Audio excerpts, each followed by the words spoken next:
the first mandolin, I suppose, that I noticed was probably, they were too close. One was with Fairport Convention. They were playing fiddle tunes and mandolin tunes. There's one record that was very, very big in England. And I heard that and I thought, that's a very interesting sound. And then I was already just touring with Led Zeppelin. And I met some people in New York. And they gave me this record, this vinyl record, called Back Porch Bluegrass by the Dillards. And this had this amazing, again, what's that? And so I researched it a bit. And on a tour, I think about 1970, I went with my wife Mo, we went down to a thrift shop, which in a very strange area, with all these people, drunks hanging around, and I went to this pawn shop and found there was a new mandolin there, a Martin mandolin, in a little case, and I thought, that sounds, I think I should get that. And I bought that, mainly just to have a small instrument to carry around, so I could just, whenever I wanted, just pick it out and play, because when you're with a big band, you have equipment, and I play bass, and it has big amplifiers, and I play organ, and it takes 20 people to move it, and and so just to have a little instrument that you just, and be very, you can play it really quiet, or very versatile. So that was my entrance to the mandolin world. Then I played mandolin mainly just by myself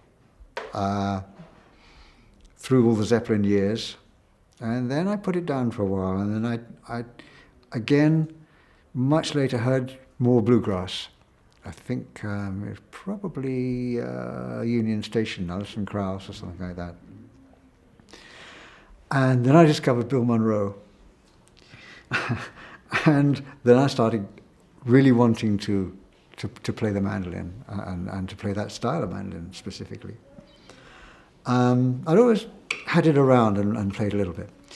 But then after producing a New Zealand rock band in 2004, I really wanted to be somewhere where there was more of acoustic music and folk music. And so I went on the internet and I found a festival site of festivals. And it had a list of festivals in America. And I just looked down and I saw Merlefest. And I thought, booked a ticket and just turned up there with a mandolin. Didn't know anybody there. It's in North Carolina, and it's bluegrass, pretty much, or a little bit of country, but mainly bluegrass. And then I just met all these people. I met Chris Thiele for the first time, and Mike Marshall, and I played with Gillian Welsh. And in fact, I played with Chris Thiele on almost the second night I was there, on the Midnight Jam. There was 30 musicians on stage, all playing stuff, and I just kind of, all right, I'll join in, There's a lot of people, nobody will hear me too much, right? It'd be okay. And then I just made all these friends, met all these people. And I remember as I left that to come home, Mike Marshall said, there's a festival in Corsica run by this guy called Olivier Charot. But that's in the summer. And I think, well, it's spring now. I've got to do something else then. But he said, I think he's going to start a new festival in Lunel. Just mandolin. Oh, okay, I can do that. So I did the same thing. I think I drove down here. And I don't know if I brought the first one, if I had a triple neck on the first, or was it the second time?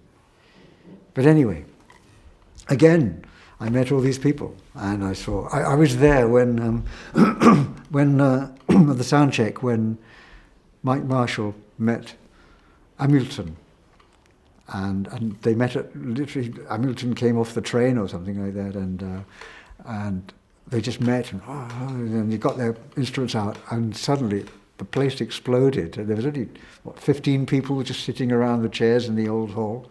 And it was just amazing, just pure magic. These two brilliant musicians meeting for the first time. It's just it's just electric. And the concert that night, and it was just fantastic. And since then, I keep coming back. And now they've made me a Godfather, which is le Parrain, which is very important. I feel very honoured to be part, numbered amongst those musicians, because they are absolutely the best in the world. And so it's really great for me to be here.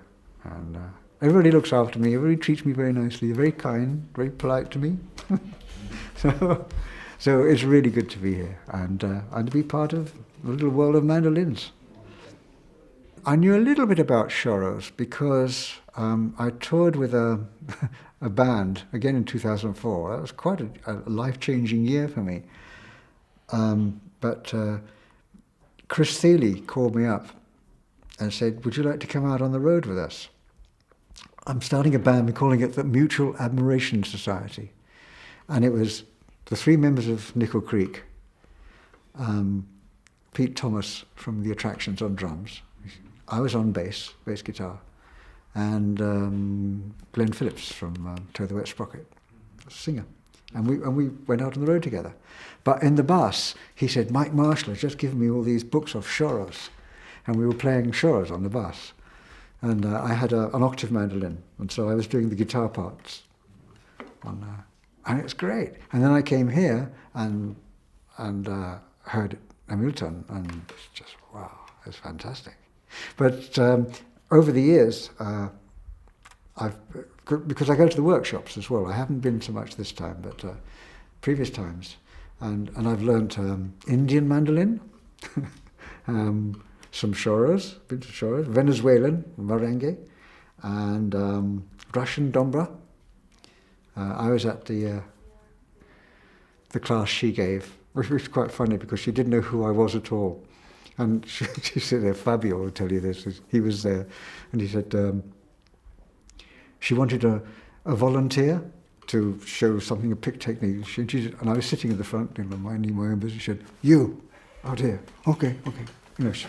So he's a Russian woman, she must be obeyed, she was that type. And I went, "Okay."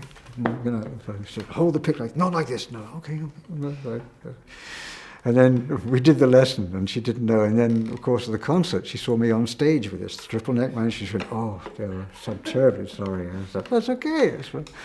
I learned something else on the mandolin. It was good for me. Well, when I think of Lunel, it's mandolins.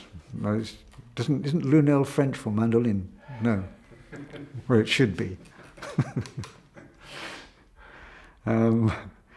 It's, and of course Lunel is Olivier as well. It's all his fault, basically, all of this. And it's amazing to just grow from nothing, an international mandolin festival, which, as I said, I heard of it from Mike Marshall in North Carolina. And now I tell all my friends, "You should come to this. It's fantastic. You'll never see anything like it anywhere else." But just happy to be here. Always happy to be here and to come back and met lots of new friends. My French one day will get better. Thank you very much. Okay, you're welcome.